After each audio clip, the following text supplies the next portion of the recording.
تو یاد رکھو جب اسے ایک خاص جملے اور صحیح ترتیب کے ساتھ پڑھا جائے تب اس کا اثر کئی گنا بڑھ جاتا ہے. پہلے یا ربی یا ربنا 3 بار پڑھو، پھر یا اللہ یا اللہ پڑھو. یہ اللہ کا ذاتی نام ہے جس میں اس کے تمام ناموں کی طاقت شامل ہے. اس کے ساتھ ایک مبارک نام شامل کیا جاتا ہے جو نبی پاک صلی اللہ علیہ وسلم سے منسوب ہے، جس سے اس وظیفے کی طاقت اور بڑھ جاتی ہے. یہ عمل 3 طاقتور وظیفوں کا مجموعہ ہے.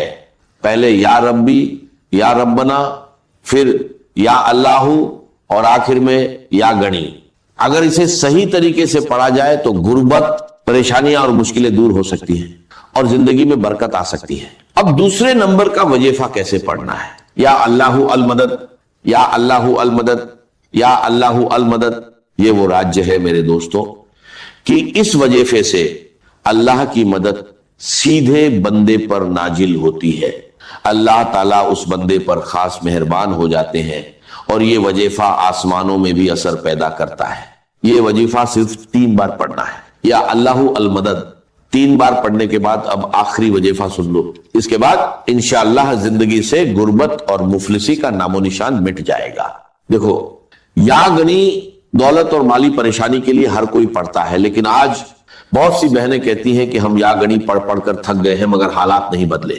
تو آج میں ان سب سے گزارش کرتا ہوں کہ صرف یا گنی نہ پڑھے بلکہ اس کے ساتھ اللہ کا ایک اور خاص نام شامل کرے.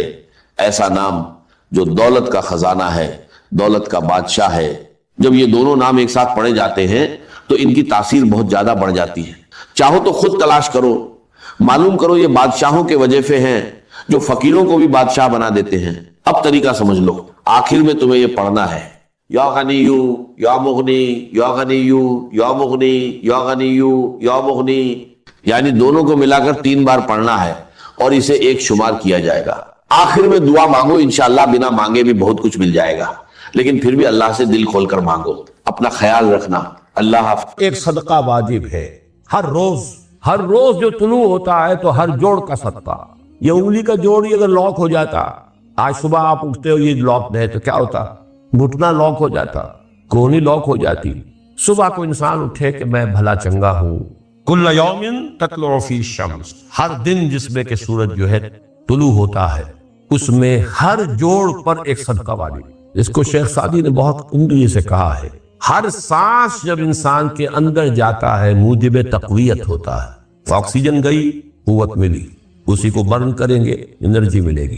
سانس باہر نکلتا ہے، یہ صفائی کا ذریعہ بنتا ہے. کاربن ڈائی آکسائڈ اور بہت سی چیزیں نکل گئی. بس بر ہر نفس 2 شکر واجب. بس ہر سانس پر 2 مرتبہ شکر کرنا چاہیے. ہر سانس اندر گیا موجب تقویت، باہر بنا موجب تنقیح. لہذا پس بر ہر نفس 2 شکر واجب. تقریباً اسی طرح کا یہ معاملہ ہے. لیکن اب یہ کیسے صدقے ہوں گے؟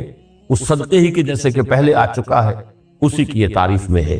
تعدل بین اثنین صدقۃ، 2 آدمیوں کے درمیان عدل کراؤ، فیصلہ کرا دو عدل کے ساتھ، یہ بھی صدقہ ہے. تعین الرجل فی دابتہ فتحملہ علیہا اور ترفع لہ علیہا متاعہ صدقۃ. اور تم مدد کرو کسی انسان کی اس کی سواری کے معاملے میں کہ اسے اس پر چڑھنے میں مدد دو، یا یہ کہ اس کی کوئی چیز اس کا سامان نیچے سے اٹھا کے پکڑا دو. اونٹ پر سوار ہو گیا ہے، اب سیتے سے سامان پکڑا رہے ہیں، یہ بھی صدقہ ہے. والکلمۃ الطیبۃ صدقۃ، ہر پاک بات جو اپنی زبان سے نکالو گے وہ صدقہ ہے. فلیقل خیرا او لیصمت، بات صحیح کرے، اچھی کہے یا خاموش رہے. تو ہر اچھی بات جو زبان سے نکلتی صدقہ ہے.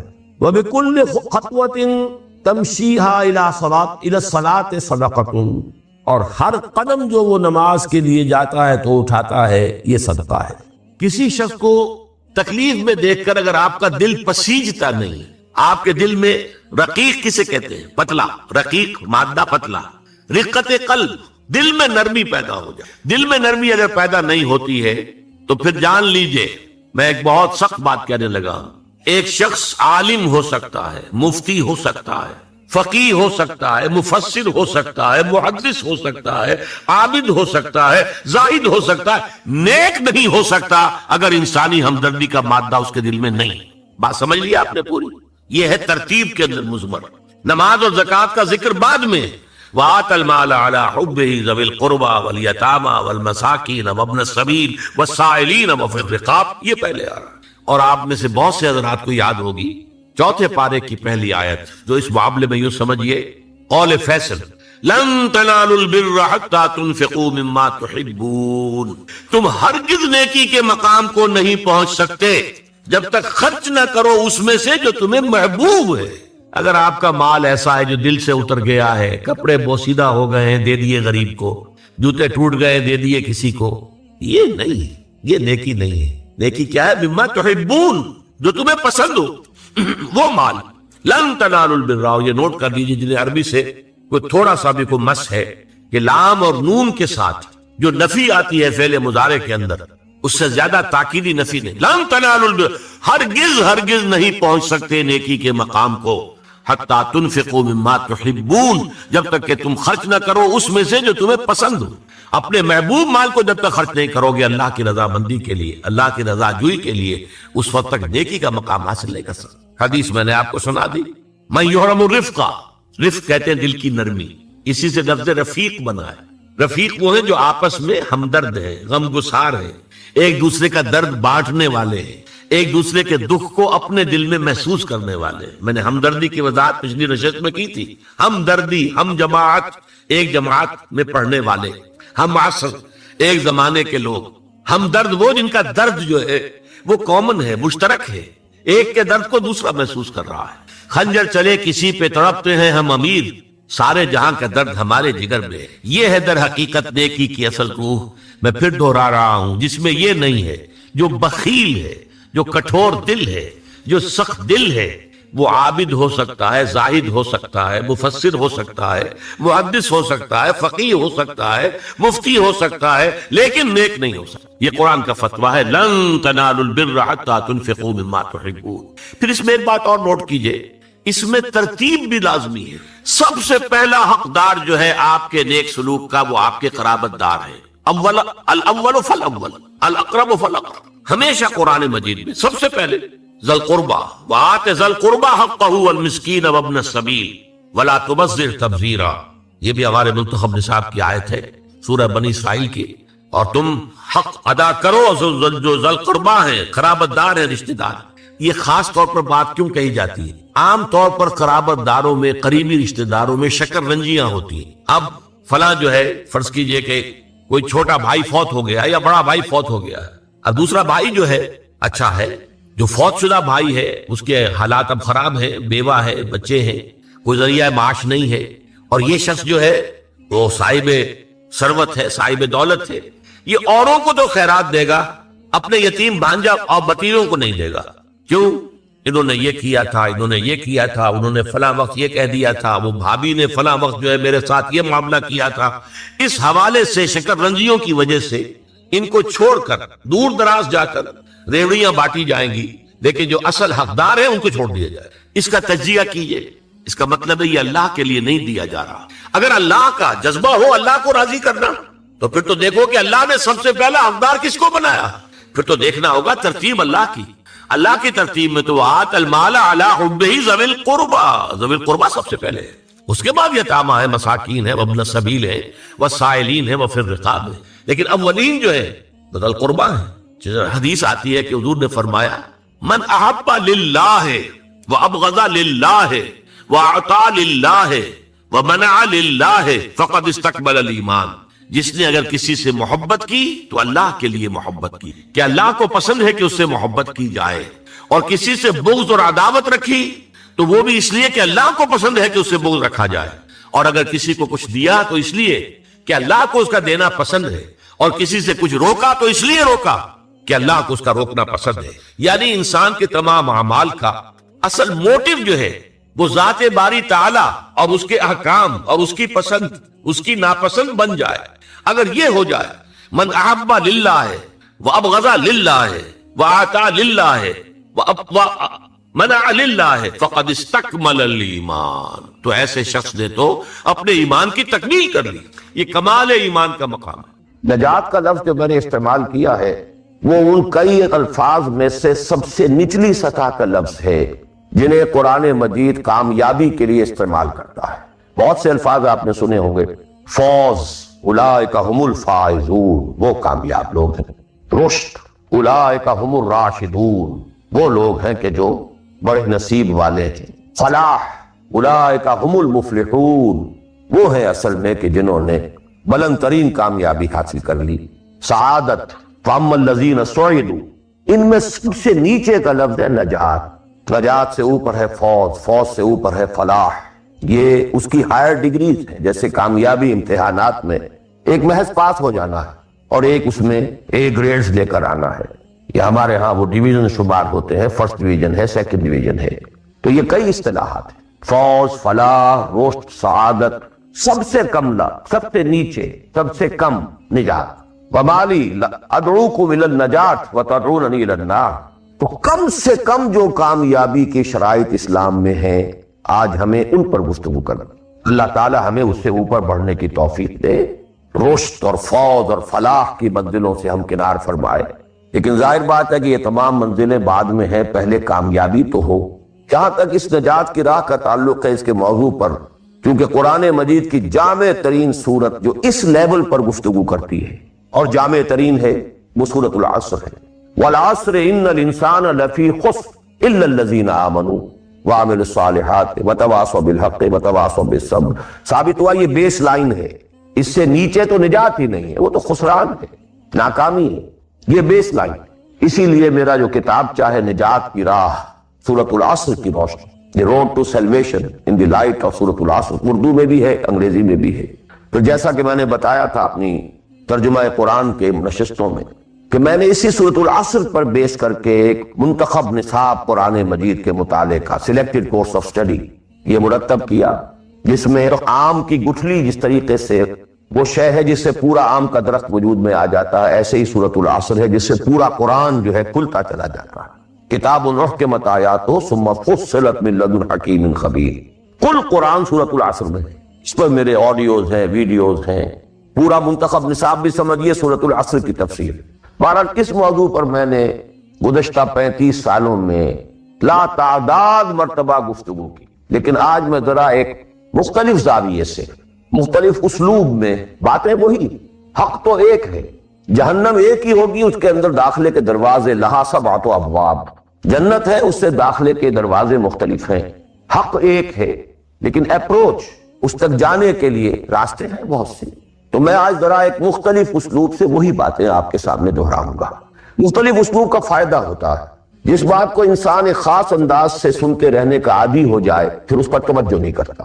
بہت مرتبہ سنی ہے، یہی بات ہے، لیکن ذرا سا اسلوب بدل دیجئے تو ذہن جو ہے وہ بیدار ہو جاتے ہیں اور ایک نئی آمادگی پیدا ہو جاتی ہے بات کو سمجھنے کے لیے۔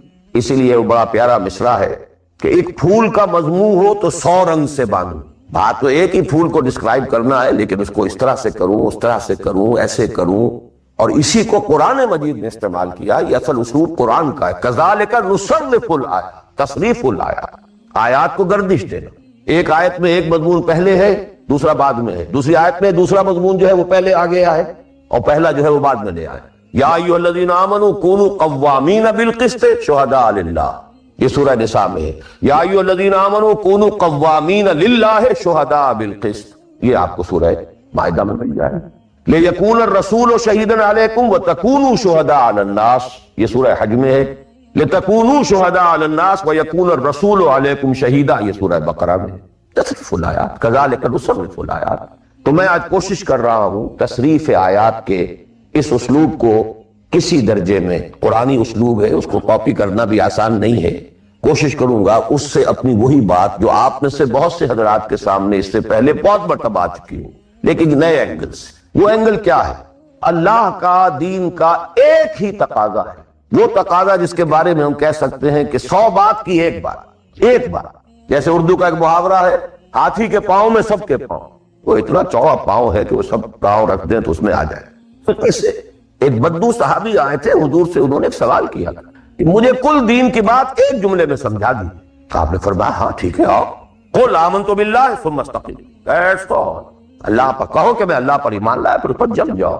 اسی طرح آج میں آپ سے دین کا کل تقاضا، اللہ کا کل مطالبہ، اور میرے ذہن میں وہ آیت آ رہی ہے، کلا لما یقض ما امرہ، ہم نے ایک ہی تقاضا انسان سے کیا، اس نے اس کو پورا کیا۔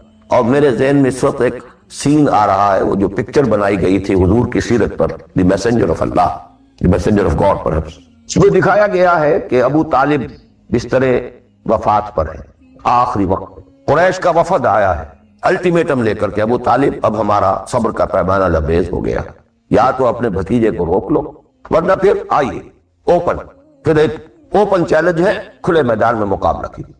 ایک جملہ اس وقت اس پکچر میں ہے جو کہا ابو طالب نے، one word, my nephew demands from you only one word۔ اس نے تم سے کیا تقاضا کیا ہے؟ تم سے دولت نہیں مانگی، تم سے مال نہیں مانگا، تم سے حکومت نہیں مانگا، کچھ بھی تو نہیں مانگتا، وہ بات مانگتا ہے، ایک کلمہ تک مانگتا ہے۔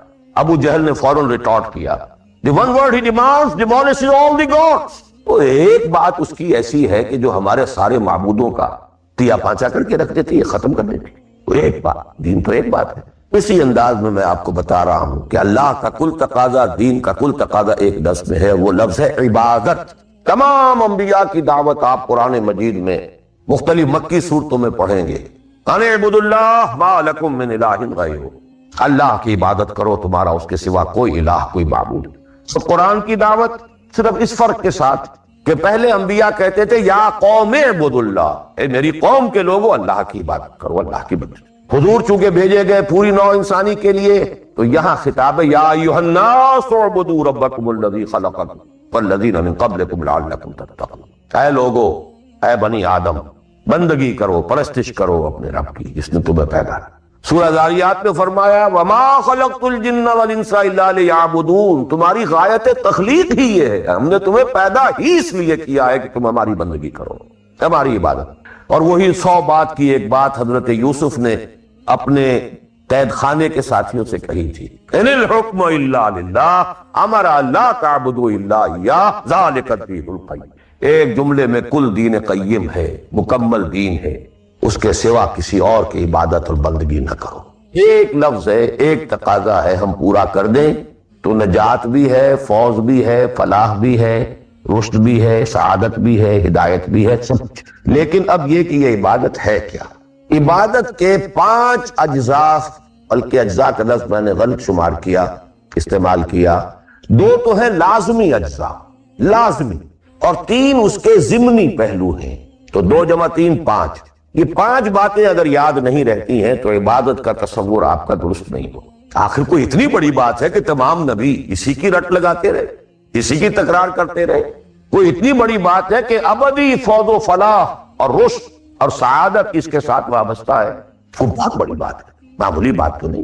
ابدی جہنم اور ابدی جنت، کتنا فرق ہے، اور وہ اسی ایک لفظ کے ساتھ وابستہ ہے۔ عبادت ہے کیا؟ اس کے 2 جو لازمی اجزاء ہیں، ان میں سے ایک کی مثال ہے جسم، یہ میرا جسم 2.5 من وزن ہے اس کا، یہ میرا جسم ہے، دیکھ اس میں روح ہے، وزن وغیرہ نہیں ہے، نہ نظر آتی ہے، لیکن اصل انسان وہ روح ہے۔ اسی طرح عبادت کا جو جسد ظاہری ہے، جو نظر آتا ہے، پیلپیبل ہے، محسوس ہوگا، سامنے آئے گا، وہ ہے اطاعت کلی، total obedience without any reservation, کوئی استثناء نہ، مخلصین لہ الدین، اطاعت کو اس کے لیے خالص کر، ٹوٹل اوبیڈینس۔ یہ ہے جسد، 2.5 من جو ہے عبادت، وہ یہ۔ اور اس کی روح کیا ہے؟ اللہ کی محبت۔ یہ اطاعت محبت جذبے سے سرشار ہوگا تب تو عبادت ہے، ورنہ اطاعت ہے صرف۔ اطاعت تو انسان حکمرانوں کی بھی کرنے پہ مجبور ہو جاتا ہے۔ ہم انگریزوں کی اطاعت کرتے تھے، آپ یہاں بہت سے ایسے قوانین کی اطاعت کرتے ہیں تو آپ کو پسند نہیں ہے، مجبوری ہے، آ گئے ہیں، رہ رہے ہیں، کیا کریں۔ لیکن جب آؤٹ آف لو، انٹینس لو، جب کسی کی ٹوٹل اوبیڈینس قبول کی جائے گی تو یہ عبادت۔ یہ 2 ہے اجزاء لازم۔ اس کو بڑی خوبصورتی سے امام ابن تیمیہ اور حافظ ابن قیم انہوں نے بیان کیا ہے۔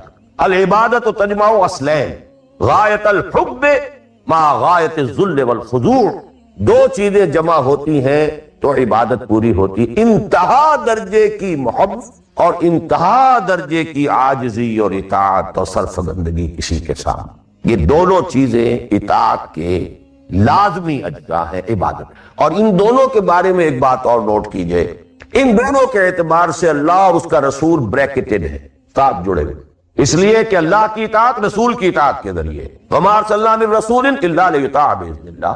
وَمَن يُطِعِ الرَّسُولَ فَقَدْ أَطَاعَ اللَّهَ، وہ ریپرزنٹیٹیو ہے، وہ نمائندہ ہے اللہ کا، لہذا اللہ کی اطاعت، اطیعوا اللہ واطیعوا الرسول، اطاعت میں یہ دونوں بریکٹڈ ہیں۔ یہی وجہ ہے کہ قانون اسلامی کی مستقل سورسز جو ہیں وہ یہی دو ہیں، اللہ کی کتاب، اس کے رسول کی سنت۔ اسی طرح محبت میں بھی دونوں بریکٹڈ ہیں، اللہ کی محبت، اس کے رسول کی محبت۔ والذین آمنوا اشد، شدید ترین، اشد، ایمان کا لازمی تقاضا یہ ہے کہ شدید ترین محبت آپ کے دل میں اللہ سے۔ اور حضور نے فرمایا لا یؤمن احدکم حتی اکون احب الیہ من والدہ وولدہ والناس اجمعین، تم میں سے کوئی شخص مومن ہو ہی نہیں سکتا جب تک کہ میں اسے، اس کے باپ، اس کے بیٹے اور تمام انسانوں سے زیادہ محبوب نہ ہو جاؤں۔ اطاعت اور محبت میں دونوں بریکٹڈ ہیں، اللہ کی اطاعت، رسول کی اطاعت، اللہ کی محبت، رسول کی۔ بلکہ ایک نقطہ اور نوٹ کر لیجیے، نظری طور پر بالا تر اطاعت اللہ کی ہے اور بالا تر محبت اللہ کی ہے، اور دوسرے درجے میں اطاعت رسول کی ہے اور دوسرے درجے میں محبت رسول کی ہے۔ عملاً ایک ہے نظری چیز، ایک ہے عملاً اصلت اطاعت رسول کی ہے، اللہ کے اطاعت اس کے تابع ہے۔ کیوں؟ اللہ کا حکم بھی تو رسول نے دیا ہے، وہ بھی رسول کے منہ سے ہمیں اب تک پہنچا۔ بمصطفیٰ برسا خیش را کے دی ہماؤس، اگر نبعو نہ رسی دی تمام بولا دی، تو اطاعت تو بن گئی رسول کی اصلت، رسول ہی نے بتایا اللہ کا یہ حکم آیا تو ہم مان رہے ہیں۔ اسی طرح بڑا پیارا مصرع ہے اقبال کا، از خدا محبوب تر گردد نبی، اللہ سے بھی کہیں زیادہ محبوب ہو جاتا ہے اللہ کا نبی۔ اس کی وجہ بھی ہے، اللہ کا ہم کیا تصور کریں، اللہ کی فیلنگز کا ہمیں کیا اندازہ ہو سکتا ہے، کوئی فیلنگز ہے کیا ہے؟ رسول کو ہم ایک ہیومن بینگ کی حیثیت سے ویژولائز کر سکتے۔ رسول کو بھی چوٹ لگی تھی، دل پر چوٹ لگی تھی۔ رسول کے پاس بھی بیٹی آئی تھی، بڑی پیاری بیٹی، فاطمہ بضعۃ منی، ابا جان اب تو عام لوگوں کے ہاں بڑی فراوانی ہو، ذرا یہ دیکھیے میرے ہاتھوں پر گٹے پڑے ہوئے ہیں چکی پیسنے کے لیے، میرے کندھے کے اوپر نشان پڑ گئے ہیں، مشکیزے میں پانی بھر کر لاتی، مجھے بھی کوئی کنیز، کوئی غلام عنایت ہو جائے۔ پوری طرح ویژولائز کر سکتے ہیں کیا فیلنگ ہوگی محمد کی صلی اللہ علیہ وسلم، تو ہم ویژولائز کر سکتے ہیں نا کہ کیا کلیجہ اللہ نے دیا تھا کہ فرمایا بیٹی نہیں، یہ چیزیں ہمارے لیے نہیں، تمہیں میں اس سے بہتر چیز دیتا ہوں، 33 مرتبہ سبحان اللہ، 33 مرتبہ الحمدللہ، 33 مرتبہ اللہ اکبر نماز کے بعد کہہ لیا کرو، یہ کہیں زیادہ بڑی قیمتی شے۔ ہم محسوس کر سکتے ہیں کہ رسول کے دل پر کیا بیتی تھی جب حضرت حمزہ کی آزا بریدہ لاش سامنے آئی ہے کہ ناک کٹی ہوئی ہے، کان کٹے ہوئے، پیٹ چاک ہے، کلیجہ باہر نکلا ہوا، اسے چبایا، اور کیا پہاڑ جیسا دل اللہ نے دیا، کیسے جبر کیا ہے، کیسے صبر کیا ہے۔ اگرچہ ایک وقت میں آ کر بات ظاہر ہو گئی جب مدینے میں واپس پہنچے ہیں اور انصار کے گھروں سے عورتوں کے بین کرنے کی، ماتم کرنے کی آوازیں آئیں، الفاظ نکل گئے، اما حمزہ تو فلا بواکی لہو، ہائے حمزہ کے لیے تو کوئی رونے والی بھی نہیں۔ ہم مہاجر ہے یہاں، حمزہ کا کون رشتہ دار، کون عورتیں رشتہ دار ہیں جو اس کا ماتم کریں گی؟ ہاں مکے میں ہوتا حمزہ، عبد المطلب کا بیٹا، اور یہ حادثہ ہوا ہوتا تو پورے مکے میں کوہرام ہوتا۔ اس کے فیلنگز تھے، اس لیے از خدا محبوب تر کر۔ بہرحال یہ دو چیزیں میں نہیں چاہتا کہ بات زیادہ دور نکلے، کلیئر کٹ ہمیں آگے چلنا ہے۔ ایک تقاضا، 100 بات کی ایک بات، عبادت کرو خالصتاً اللہ۔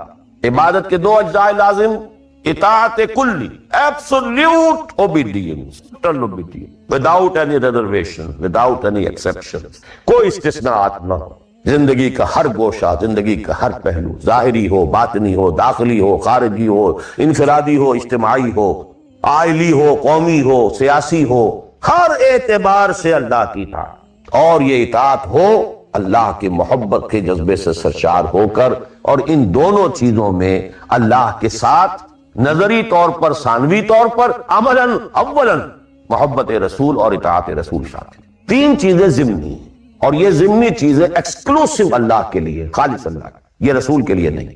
نمبر ایک، تعظیم کے کچھ مظاہر ہیں، سجدہ کرنا، قنوت، تعظیماً کسی کے سامنے کھڑے ہونا، ہاتھ باندھ کر، کندھے جھکا کر، یہ قنوت کہلاتا۔ کھڑے ہونا تعظیماً، جھکنا تعظیماً، جس میں رکوع بھی ہے، سجدہ بھی ہے، مطلقاً حرام کسی کے لیے، یہ صرف یہ مینیفیسٹیشنز ہیں اس کی، عبادت کا مظہر۔ فقوموا للہ قانتین، اللہ کے سامنے کھڑے رہا کرو، سجدہ کرو، یہ اللہ کے سوا کسی۔ نمبر دو، دعا، صرف نہ کسی نبی سے، نہ کسی رسول سے، نہ کسی فرشتے سے، نہ کسی اولیاء اللہ سے، نہ کسی بزرگ شخصیت کسی سے نہیں. لا تدعو مع اللہ احد، رسول سے نہیں. اب اس میں کئی الفاظ نوٹ کر لیجئے. استدعاء، استغاثہ، استمداد، استعانت، وہی مدد ہے. استنصار صرف ہاں مادی قوانین کے تحت فزیکل ورلڈ میں ہم مدد مانگ سکتے ہیں. ذرا مجھے ایک گلاس پانی لا دیجئے، مجھے ذرا یہ کر دیجئے، معلوم ہے پانی ہے، یہ جائے گا لے آئے گا. لیکن بالغیب مدد کسی سے مانگنا، استغاثہ کسی سے کرنا، استعانت کسی سے کرنا حرام ہے. عبادت کو زیرو سے ضرب دے کر زیرو کر دے. نمبر 3، اخلاص و احتساب، صرف اللہ. جو نیک کام کرے صرف اس کی خوشنودی کے لیے. یہاں تک کہ حضور کے سامنے ایک صحابی ایسے ہی محاورے میں رواں روی میں کہہ بیٹھے ما شاء اللہ و ما شئت، جو آپ چاہیں اور اللہ چاہے. فوراً ڈانٹ دیا اجعلتنی للہ ندن، تم نے مجھے اللہ کا مد مقابل بنا دیا. مشیت صرف اس کی. وما تشاءون الا ان یشاء اللہ. کوئی نیک کام سوائے اس کی رضا جوئی کے لیے اگر کسی اور کے لیے کیا گیا، ریا ہے، سمعہ ہے، دکھاوے کے لیے ہے، شہرت کے لیے ہے، دنیا کمانے کے لیے ہے، لیڈری چمکانے کے لیے ہے، اقتدار حاصل کرنے کے لیے ہے، کوئی بھی اور مقصد اگر شامل ہوا، زیرو سے ضرب کھا کر پوری عبادت زیرو ہو جائے. احتساب، بدلے کی توقع صرف اللہ. یہ لفظ آپ خاص طور پر سنتے رہے ہوں گے ان دنوں بہت. من صام رمضان ایمانا واحتسابا غفر له ما تقدم من ذنبه ومن قام رمضان ایمانا واحتسابا غفر له ما تقدم من ذنبه ومن قام ليلة القدر ایمانا واحتسابا. ایمان کے ساتھ احتساب کیوں آ رہا ہے؟ اس کا اجر و ثواب سوائے اللہ سے اور کسی سے توقع نہ. یہ 5 چیزیں ہیں. جہاں تک اطاعت کا تعلق ہے اس میں ایک ایکسیپشن نوٹ کر لی. کہیں کسی وقت نسیان سے، خطا سے یا جذبات کے طوفان میں آ کر کوئی غلط حرکت کر بیٹھا لیکن فوراً توبہ کر، یہ مستثنا ہے. میں نے 3 الفاظ کہے. خطا، آپ نہیں سمجھتے تھے کہ جو میں کرنے چلا ہوں یہ ڈس اوبیڈینس ہے، آپ کو پتہ ہی نہیں تھا، خطا ہو. نسیان، بھول گئے. ایک وقت ایسا ہے کہ آدمی کے اوپر غفلت کا پردہ پڑ جاتا. حضور خود فرماتے انہ لا یغان علی قلبی وانی لاستغفر اللہ فی کل یوم 70 مرہ. میرے دل پر بھی کبھی کبھی حجاب سا آ جاتا ہے، میں روزانہ 70 مرتبہ استغفار کرتا ہوں. تو ہم اپنے حجابات پر حضور کے حجاب کو قیاس نہیں کر سکتے کہ نسبت خاک ربا عالم پاک، وہ کوئی اور شے ہے، یہ کوئی اور شے ہے. لیکن یہ کہ بار پردہ تو پڑتا ہے، اس میں کوئی غلط حرکت سرزد ہو گئی. یا نمبر 3، جذبات کا کوئی ہیجان تھا جس نے کہ اوور پاور کر دیا، انسان کی قوت ارادی کو معطل کر دیا، کوئی غلط حرکت سرزد ہو گئی. لیکن پھر توبہ فوراً. انما التوبۃ علی اللہ للذین یعملون السوء بجہالۃ ثم یتوبون من قریب. جیسے ہی طوفان گزرا فوراً یہ مجھ سے کیا ہو؟ لا الہ الا انت سبحانک انی کنت من الظالمین. ربنا ظلمنا انفسنا وان لم تغفر لنا وترحمنا لنکونن من الخاسرین وان لم تغفر لی وترحمنی لاکونن من الخاسرین. اب یہ دعا ہے، گڑ گڑا کر اللہ معاف کر دے. It will be written off, it will be expunged, محو کر دیا. یکفر عنہ سیئاتہ، اس کے معنی یہی. ہاں اس کے برعکس اگر گناہ بھی جان بوجھ کر مستقلاً کرتے رہے، ایک باقی ساری 99% عبادت ہو رہی ہے، ایک حرام شے کو اپنے لیے حلال ٹھہرا لیا، شعوری طور پر، ارادی طور پر مداومت کے ساتھ اس کے اوپر ڈیرے جما لیے، وہ ایک گناہ جو ہے وہ پوری عبادت کو زیرو سے ضرب دے کر زیرو کر دے گا اور خلود فی النار، آگ میں ہمیشہ رہنے کی وعید. بلا من کسب سیئۃ واحاطت بہ خطیئتہ فاولئک اصحاب النار هم فیہا خالدون. ان پوائنٹس کو اچھی طرح نوٹ کیجئے. خطا میں فرق ہے، گناہ میں فرق ہے. گناہ غیر شعوری طور پر ہو گیا، خطا سے ہو گیا، نسیان سے ہو گیا، وقتی طوفان جذبات کا، کسی ایسی محفل میں تھے، مجلس میں تھے، ہو گئے، غلطی ہو گئی، فوراً متنبہ ہو گئے فوراً. اور جیسے کہ آدمی، مجھے اچھی طرح یاد ہے ایک مرتبہ، اور میں بھولتا نہیں اس واقعے کو، میں میڈیکل کالج میں پڑھ رہا تھا تو ایک سائیکل پر جا رہا تھا کالج اور سلپری تھی روڈ.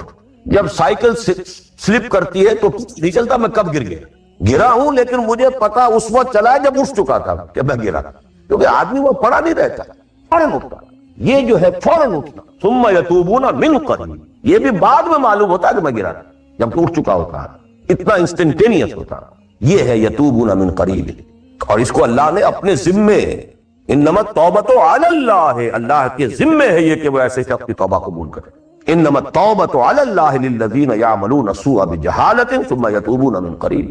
بہرحال یہ ایک اس کی ضمنی بات تھی کہ اطاعت کلی کے ضمن میں ان دونوں چیزوں کو ذہن میں رکھیے.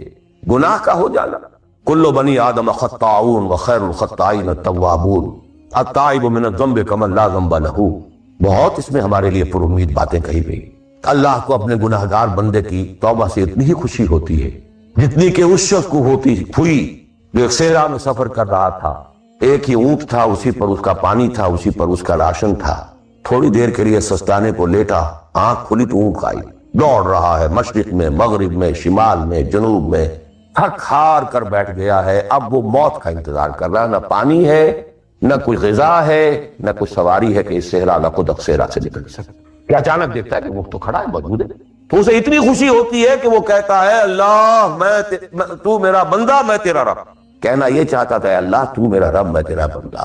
لیکن اتنا مغلوب ہو گیا ہے اس وقت جذبات میں خوشی کے کہ کہہ یہ بیٹھا کہ اللہ تو میرا بندہ، میں تیرا رب. اتنی خوشی ہوتی ہے اللہ کو اپنے کسی گناہگار بندے کی توبہ سے.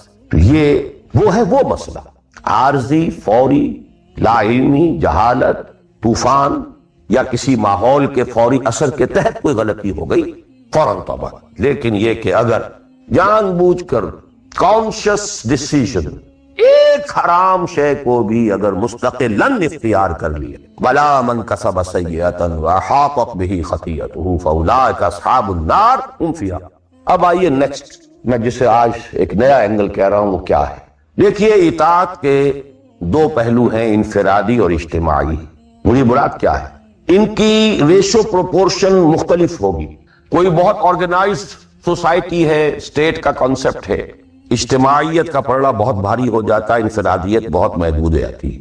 کوئی بڑی پریمیٹیو سی سوسائٹی ہے، آرگنائزڈ اسٹیٹ نہیں ہے، تو انفرادیت کا دائرہ وسیع ہوتا ہے، اجتماعیت محدود ہوتی ہے. In various proportions. لیکن پہلے ان کو آئیڈینٹیفائی کیجئے، اس سے میری مراد کیا ہے. ایک وہ اللہ کی اطاعت ہے کہ جو ایک انسان کے اپنے بس میں ہے، وہ کر سکتا، چاہے بھوک آ جائے، فاقہ آ جائے، نقصان ہو جائے، جان کا اندیشہ ہو جائے، ایک کر سکتا. ایک وہ اطاعت ہے جو کسی صورت کر ہی نہیں سکتا جب تک کہ اجتماعی ماحول نہ بدلے. کتنا ہی سنسیئر ہو، کتنا ہی نیک ہو، کتنا ہی فیصلہ کر لے، کر ہی نہیں سکتا. وہ اس کے ہاتھ میں ہے ہی نہیں. ایک ریاست ہے، آرگنائز اسٹیٹ ہے، اس کا لا ہے، آپ اس میں رہ رہے ہیں تو وہی قانون چلے گا. آپ کے بس میں نہیں ہے. آپ کا بیٹا فرض کیجئے خدا نہ خواستہ زنا کرے تو آپ سے رجم نہیں کر سکتے، چاہے آپ کا بیٹا ہے. You have no power, no authority. آپ کا اپنا بیٹا اپنی بیٹی چوری کر لے، آپ ہاتھ نہیں کاٹ سکتے. مجھے یاد آ رہا ہے لو ان فاطمہ بنت محمد سرقت، بالفرض ہی کہہ رہا ہوں نا، میں بھی مفروض دیتا ہوں، آپ نہیں ہاتھ کاٹ سکتے. ایک معاشرہ ہے جس کے اندر پوری معیشت جو ہے سود کے اوپر ہے. آپ سانس بھی نہیں لے سکتے کہ جو سود سے خالی ہو. امپاسبل. ایک اسٹیٹ ہے، آپ اس کے سٹیزن ہیں، آپ اس کے کانسٹیٹیوشن کے لائل ہیں، فیتھفل ہیں. تو جیسا کہ میں نے کہا تھا آرگنائز سوسائٹی اسٹیٹ میں یہ دائرہ بہت بڑھ جاتا ہے. ٹرائبل ہے، وہاں یہ کہ انفرادیت کا کافی دائرہ ہوتا ہے، قانون کم سے کم ہوتے ہیں، نظم کم سے کم ہوتا ہے، سسٹم جو ہے اس کی گرفت کم سے کم ہوتی. اب دیکھیے دو حیثیتیں دنیا میں ممکن ہیں. ایک انتہائی خوش بختی کی، انتہائی خوش قسمتی کی کہ ایک انسان ایک ایسے ماحول میں پیدا ہو گیا ہے یا وہ ہجرت کر کے ایسے ماحول میں چلا گیا ہے جہاں ٹوٹل دین غالب، دین قائم، نظام ہے دین کا، حکومت ہے اللہ کی. وہاں جا کر انسان کتنا how at ease he will feel. No friction. وہ بھی اللہ کی بندگی کرنا چاہتا ہے، ماحول بھی سازگار ہے، پورا نظام بھی اللہ کی بندگی پر ہے، پورا قانون بھی اللہ ہی کا نافذ ہے، پورا تعلیم کا ڈھانچہ بھی اللہ ہی کے ہدایت کے مطابق ہے، تمام ذرائع ابلاغ سے بھی اسی کے مطابق چیزیں ہیں جو نشر ہو رہی ہیں، آڈیو ویژول سب کچھ. انتہائی خوش قسمت، موسٹ فارچونیٹ کہ ایک انسان ایسے ماحول. لیکن فرض کیجئے کہ وہ ایسے ماحول میں ہے جہاں اللہ کا دین غالب نہیں، بہت محدود سا حصہ ہے جس میں وہ اللہ کا حکم مان سکتا ہے، نماز وہ پڑھ سکتا ہے، روزہ رکھ سکتا ہے، کوئی نہیں روکتا. اسرائیل میں بھی جا کے پڑھ لیجئے نماز اور روزہ، امریکہ میں کر لیجئے، بھارت میں کر لیجئے، کوئی روکتا نو وے. لیکن باقی ویرینگ ڈگریز میں ہوگا یہ کہ زندگی کا 75%، 80%، 50%، 60% وہ باطل کے قبضے میں. تو وہ بھی تو 50%، 60% کافر ہے. He's a part and parcel of that environment, of that system. قرآن کے تینوں فتوے اس پر بھی تو لگ رہے ہیں. وَمَن لَّمْ يَحْكُم بِمَا أَنزَلَ اللَّهُ فَأُولَٰئِكَ هُمُ الْكَافِرُونَ وَمَن لَّمْ يَحْكُم بِمَا أَنزَلَ اللَّهُ فَأُولَٰئِكَ هُمُ الْفَاسِقُونَ وَمَن لَّمْ يَحْكُم بِمَا أَنزَلَ اللَّهُ فَأُولَٰئِكَ هُمُ الظَّالِمُونَ. وہی ظالم ہے، اور ظالم سے مراد مشرک. ان الشرک لظلم عظیم، وہی کافر ہے. بتوں سے تجھ کو امید ہے، خدا سے نو امیدی. مجھے بتا تو صحیح اور کافری کیا ہے؟ کون کہتے کسے؟ وہی تو فاسق ہے، ناہنجار ہے، باغی ہے. ویئرنگ ڈگریز کے اندر جتنا بھی اس نظام کی گرفت ہے، اس درجے میں ہر وہ شخص کافر اور ظالم اور مشرک ہے جو اس ماحول میں رہ رہا. ان دونوں حالتوں میں دین کے تقاضے بالکل ایک دوسرے کے برعکس ہو جائیں. اب یہ پوائنٹ ہے جو میں چاہتا ہوں آج I want to hammer it. اگر آپ خلافت راشدہ کے دوران پیدا ہو گئے ہوتے، موسٹ فارچونیٹ، موسٹ ایزی. دین قائم ہے، اللہ کے احکام جاری ہیں، سارا نظام وہی ہے. دی ہول اسٹیٹ کرافٹ وہ اسلام کی بنیاد پر کام کر رہا ہے. آپ ایک سٹیزن ہیں، آپ کے لیے تقرب بالنوافل کے درجے کھلے. فرض تو پورے ہیں یہاں. نفل نماز پڑھیے، نفل علم حاصل کیجئے، نفل روزے رکھتے چلے جائیے، نفلی چلے کیجئے، جو تقرب بالنوافل. اور اس تقرب بالنوافل کا درجہ یہاں تک اونچا ہو سکتا ہے. فَيَتَقَرَّبُ إِلَيَّ عَبْدِي بِالنَّوَافِلِ حَتَّى أَكُونَ. میرا بندہ نوافل کے ذریعے سے میرا تقرب حاصل کرتا جاتا ہے، کرتا جاتا ہے، کرتا جاتا ہے، یہاں تک کہ میں اس کی آنکھیں بن جاتا ہوں جن سے وہ دیکھتا ہے، اس کے کان بن جاتا ہوں جن سے وہ سنتا ہے، اس کے ہاتھ بن جاتا ہوں جن سے وہ پکڑتا ہے، اس کے پاؤں بن جاتا ہوں جن سے وہ چلتا ہے. حدیث قدسی. اور سارے وہابی بھی مانتے ہیں اس کو. یہ نہ سمجھئے کہ یہ کسی صوفی کی بڑھ ہے. حدیث صحیح عند کل المحدثین. اللہ ہاتھ بن جاتا ہے آپ کا، اللہ پاؤں بنتا ہے، اللہ آنکھ بنتا ہے آپ کی، اللہ کان بنتا ہے. یہ بہت اونچی بات ہے، بہت اونچی بات ہے، بہت اونچی بات ہے. لیکن یہ تقرب بالنوافل کا درجہ کہاں آئے گا؟ جہاں آپ ایک اسلامی نظام کے تحت سانس لیں. جہاں وہ اسلامی نظام نہیں ہے، اللہ فرض تن من دھن اس نظام کو بدلنے کے لیے لگا دینا. اگر یہ نہیں ہے تو نماز نہیں ہے، منہ پر دے ماری جائے.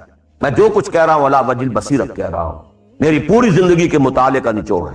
نماز منہ پر دے ماری جائے، روزے منہ پر دے مارے. You reconcile yourself to that system جو میری بغاوت کے اوپر مبنی تھا. پہلا فرض یہ ہے تن من دھن. You cannot reconcile with that system. You cannot accept that system. اس میں اپنے آپ کو اکوموڈیٹ کرنا، اس میں اچھے کیریئر تلاش کرنا، اس میں اچھی جائیداد بنانا، اس میں پیسہ جمع کرنا، اس میں اچھی سے اچھی بچوں کو ایجوکیشن جا کے بہتر سے بہتر زندگی وہ بھی گزار سکیں. سب کا سب حرام، مطلقاً حرام. پہلا کام یہ ہے اپنی جان، اپنا مال، اپنا تن، اپنا دن سب اللہ کے دین کے لیے خرچ کرو. سبسسٹنس لیول کے اوپر صرف جان کو باقی رکھنے کے لیے جو ناگزیر ہے، that is allowed, nothing more. This is the point, crucial point. اب ہمارے سامنے حدیثیں ہوتی ہیں اور وہ سارے فضائل کی کتابیں ہیں اور یہ ہیں جن کا تعلق اس ماحول سے تھا جب کہ دین قائم ہو چکا. اس کانٹیکسٹ میں باتیں